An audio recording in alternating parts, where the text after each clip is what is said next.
Hi!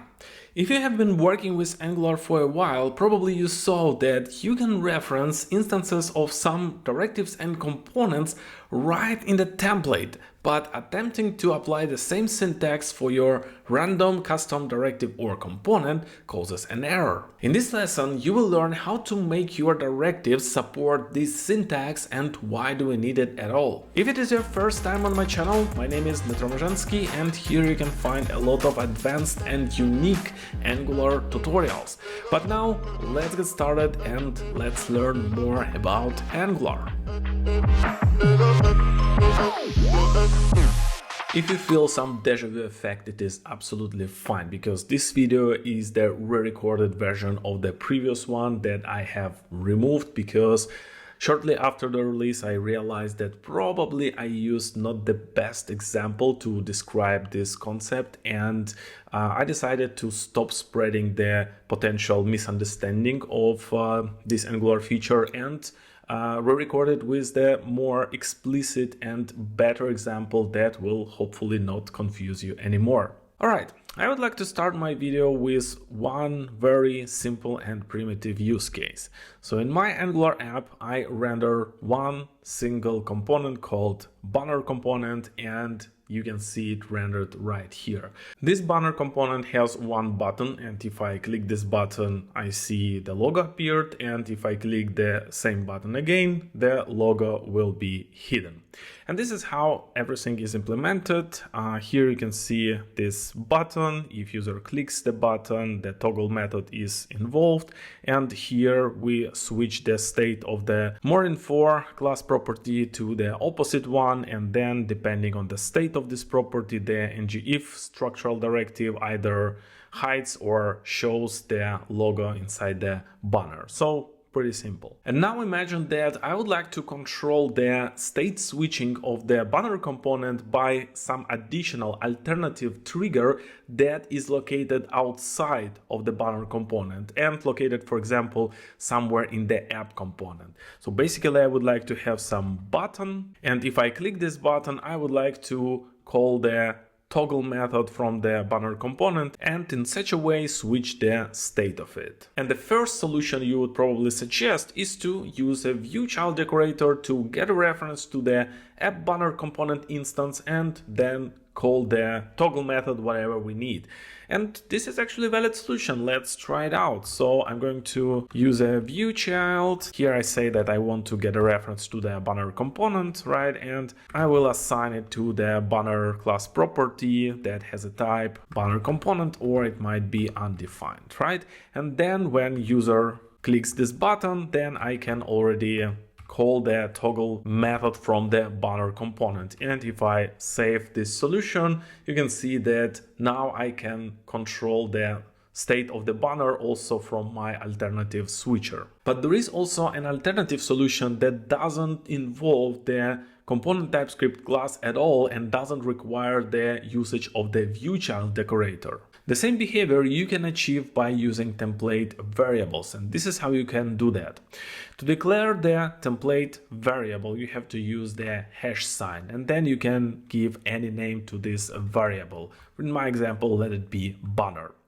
And pay attention that the error you saw a couple of seconds ago right here has disappeared. And this is because if you declare the template variable on some component, then by default, the value for this template variable will be resolved to the instance of the component. So in my case, here I will get an instance of the banner component class, and that's why I can safely call the toggle method for it, and it remains working as you can see, but I achieved the same behavior writing much less code. And this is great, but things are getting a bit more complicated when it comes to Angular directives. For example, let's consider the following use case. I have some input, and to this input I want to apply the directive I have imported. It is called size switcher, and this directive just makes the element larger or smaller. It has just a property is large or small, and depending on that it adds the CSS class that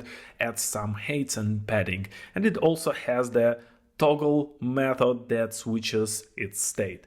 So I'm going to grab the selector of this directive and apply it to my input.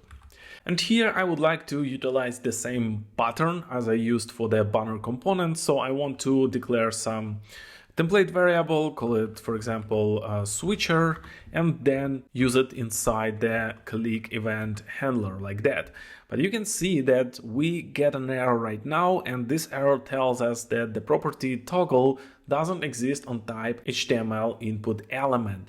And it makes sense because when you apply template variable to DOM node, then by default the value of this template variable will be a reference to this DOM element and not the instance of the directive class or anything like that. And this is exactly the issue that exportAs property allows us to solve.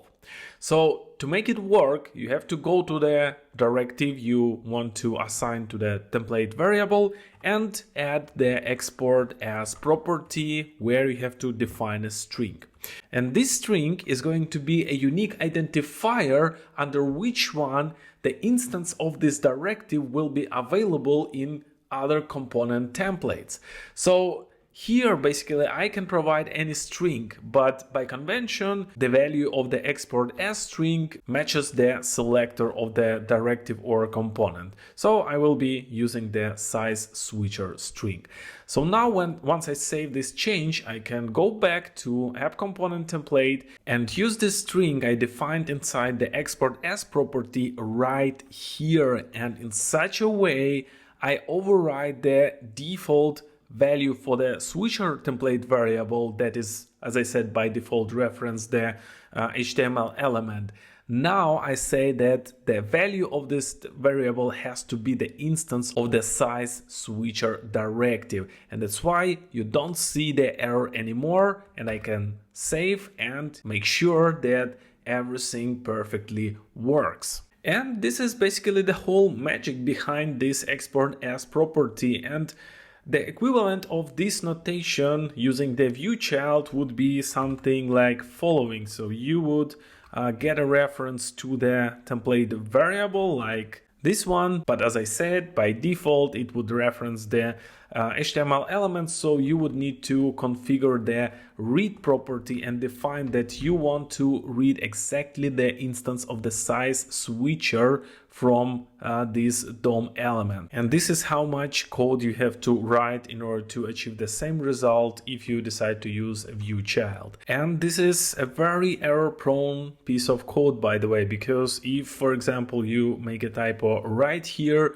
you will not get any feedback, you will not get a compilation error, and you will see that something is wrong only when you run your application in the browser. Another issue is that the type for this switcher cannot be inferred from the read property, and you have to always care if it is typed properly, because if you wrongly type it, TypeScript will not tell you that the type of the property doesn't match what you actually read from this DOM element, and you will continue to treat the switcher property as an instance of the banner component, which is not actually true, and then you will get most probably the runtime error. With this approach, using the exportAs, you will not encounter these typing errors because the type for this template variable will be inferred automatically. And if, for example, you have ng model directive here and you suddenly assign the ng model instance as a value for the switcher, you immediately see the compilation error, which is cool and helps you to catch bugs much earlier.